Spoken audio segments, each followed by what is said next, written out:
सोर जागोन आसामनि चीफ मिनिस्टार एबा गिबि मन्थ्रिया फैगौ 4 मेनि उनाव डक्टर हिमन्त बिश्व शर्मा ना गौरव गगৈ दिनैनि दिनाव बयनिबो गोसोआव मोनसे सोंथि सिखारदों 4 मेनि उनाव रायजोआव सोरनि सरकार फैगोन बेनि सावरायनाया गावबागाव राजखान्थि दोलोनि गेजेराव सावरायनाया बे समाव सान हर सोलिगासिनो दं। गुबुन फारसेथिं बिटिसिनि मोन 15 बियाबखौ सोर बेसेबां आवग्रिनो हागोन सोर जोबथा मिनिगोन बेनि सायाव सावरायनाया राजखान्थिनि दैदेनगिरिफोरनि गेजेराव सोलिगासिनो दं।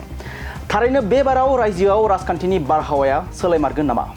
जेराव रायजोनि बेरेखा दोलोनि मैखोम दैदेनगिरि अखिल गगৈ, लरेन ज्योति गगৈ, गौरव गगৈ साथामबो गगैया 126 बियाबनि गेजेराव 70निफ्राय 90 बियाबाव बेरेखा दोलोआ देरहानानै गौरव गगैया आसामनि गिबि मन्थ्रि जागोन होनना खेंफोरथि होदों।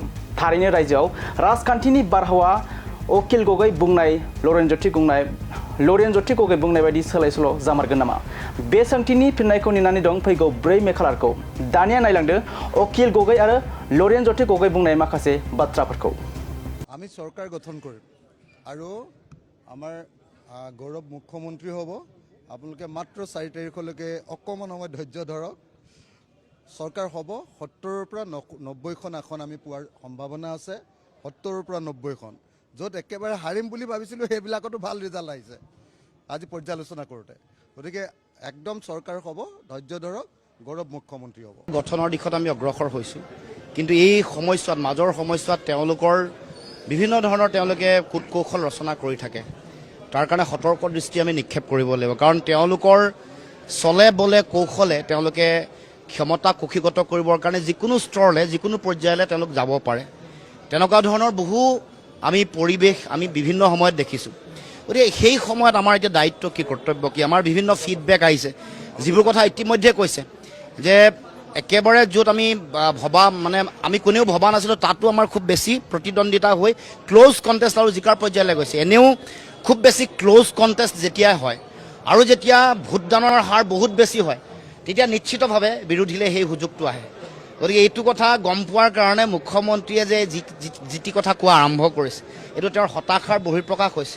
ইছ্যু আঁতৰি তেওঁ বেলেগ বেলেগ বিষয়বোৰ যে আজৰি আনিছে, সাম্প্ৰদায়িকতাৰ খেলটো খেলিব খুজিছিলে, তাতে গম পোৱা যায় যে তেওঁ আৰম্ভণিৰ পৰা ৰিপৰ্ট আছিলে যে তেওঁলোক বেয়াকৈ হাৰিব। এই যে কৈ আছে যে ইমান বিৰোধীয়ে ইমান ভোট পাব, সেইটো আচলতে তেওঁলোকৰ নিজৰ কথা কৈ আছে। এই যে 20-30খন আসনৰ কথা কৈছে এইটো আচলতে তেওঁৰ নিজৰ দলৰ কথা কৈছে। তেওঁ নিজে গম পায় তেওঁ এতিয়া কোন পৰ্যায়ত আছে। আৰু মই ইতিমধ্যে কৈছোঁ যে তেওঁ এজিপিক অসম গণ পৰিষদক নতুনকৈ তেওঁ নতুন AIDF বনাই দিবলৈ যিটো ষড়যন্ত্ৰ কৰিছিলে এইটো সফল হ'ল। এইটো সফল হ'ল অসমৰ মানে প্ৰাক্তন মুখ্যমন্ত্ৰী প্ৰাক্তনটো হৈ 4 তাৰিখেতো সম্পূৰ্ণই হৈ যাব প্ৰাক্তন। গতিকে অহা 4 তাৰিখে আমি যি লক্ষ্য উদ্দেশ্য লৈ আগবাঢ়িছিলোঁ সেই লক্ষ্যত উপনীত হ'ম আৰু অসমৰ জনগণে আশা কৰা ধৰণে বহু জটিলতা, বহু প্ৰত্যাহ্বান, বহু ধৰণৰ তেওঁলোকৰো হিমন্ত বিশ্ব শৰ্মা বা তেওঁলোকৰ চৰকাৰী যন্ত্ৰৰ ষড়যন্ত্ৰ ওপৰত আমি ঐক্যবদ্ধ হ'লোঁ আৰু জনগণৰ যিটো চেতনা আৱেগিক যিটো তেওঁলোকৰ আহ্বান আছিলে তাৰ প্ৰতি আমি আমাৰ যিটো দায়িত্ব পালন কৰিলেও জনগণে পূৰ্ণ সমৰ্থন দিলে। সেইকাৰণে ইমান ভোটদানৰ হাৰটো ইমান বাঢ়িছে। সেইকাৰণে এইবাৰ জনতাই গণতন্ত্ৰক তেওঁলোকে প্ৰতিষ্ঠা কৰিবৰ কাৰণে গণতন্ত্ৰৰ যিটো প্ৰমূল্য ঐতিহ্য তাক উদযাপন কৰিবৰ কাৰণে আগবাঢ়ি আহিছে। এইকাৰণে নিৰ্বাচন এইবাৰ জনসাধাৰণে খেলিছে।